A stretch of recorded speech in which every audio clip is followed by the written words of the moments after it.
आतापर्यंत आपण cloud computing म्हणजे काय ते समजून घेतलं. आता आपण बोलूया दुनियामधल्या सगळ्यात मोठा क्लाउड प्लॅटफॉर्मबद्दल, जो की आहे AWS. AWSचा फुल फॉर्म आहे Amazon वेब सर्व्हिसेस. हा Amazonचा पब्लिक क्लाउड प्लॅटफॉर्म आहे. AWS ऑफिशियली मार्च 2006 मध्ये लॉन्च झालं. AWSची पहिली सर्व्हिस होती बघा S3, म्हणजेच की सिंपल स्टोरेज सर्व्हिस. या सर्व्हिसमुळे लोकांना डेटा क्लाउडवर सिक्युअरली स्टोअर करता येत होता. त्यानंतर AWSने EC2 लॉन्च केलं, ज्यामुळे क्लाउडमध्ये व्हर्च्युअल सर्व्हर्स क्रिएट करणं पॉसिबल झालं. आज AWS वर्ल्डचा लार्जेस्ट पब्लिक क्लाउड प्रोव्हायडर आहे. आज स्मॉल स्टार्टअप पासून तर मोठ्या एंटरप्राइजेस आणि गव्हर्नमेंट ऑर्गनायझेशन सुद्धा AWS वरून आपले ॲप्लिकेशन्स रन करतात.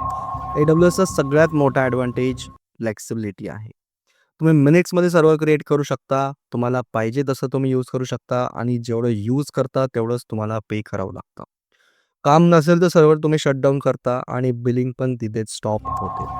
Servers, networking, storage, security, monitoring हे सगळं AWS ऑटोमॅटिकली मॅनेज करतो. आणि हे होतं AWSचं सिंपल इंट्रोडक्शन. सुरुवातीला AWSचा मेन फोकस हा इन्फ्रास्ट्रक्चर बेस्ड सर्व्हिसेसवर होता.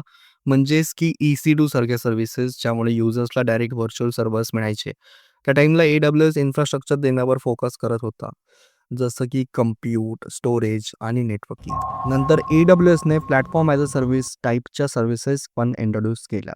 आता AWS खूप मोठी variety of cloud services offer करतो. Compute, storage, databases, security, analytics, AI, ML आणि अजून खूप काही. म्हणजे AWS फक्त सर्व्हर प्रोव्हायडर नाही, तर तो कंप्लीट क्लाउड इकोसिस्टम आहे. या स्लाइडमध्ये तुम्ही AWSचे मेजर क्लायंट्स बघताय, जसं की कोका कोला, नेटफ्लिक्स, हायनेकेन, गोडॅडी आणि स्कोडा. ही सगळी global brands AWS cloud services वापरतात. नेटफ्लिक्स सारखी कंपनी जिथे मिलियन्स ऑफ युजर्स एकाच वेळेस व्हिडिओ स्ट्रीम करतात, तिथे AWSची स्केलेबिलिटी आणि परफॉर्मन्स त्या लोडला इफिशियंटली हँडल करतो. कोका कोला सारख्या ग्लोबल ब्रँडसाठी AWSमुळे वर्ल्ड वाईड डेटा, ॲनालिटिक्स आणि बिझनेस ॲप्लिकेशन सेंट्रली मॅनेज करणं पॉसिबल झालं आहे. हायनेकेन आणि स्कोडा सारख्या मॅन्युफॅक्चरिंग कंपनीज AWSचा use supply chain management, production systems आणि डिजिटल प्लॅटफॉर्मसाठी करतात. गोडाडीसारखा प्लॅटफॉर्म जिथे मिलियन्स ऑफ वेबसाईट्स होस्ट केलेले असतात, तो पण AWSचा हायली रिलायबल इन्फ्रास्ट्रक्चरवर रन होतो. यातून एक गोष्ट क्लिअर होते, AWS फक्त स्टार्टअप पुरतं सीमित नाही आहे, तर आज ऑलमोस्ट फॉर्च्यून 500 कंपनीज कुठल्या ना कुठल्या फॉर्ममध्ये AWS क्लाउड सर्व्हिसेस वापरतात. आणि या व्हिडिओमध्ये आपण डिटेलमध्ये पाहिलंय आपलं इंट्रोडक्शन टू AWS.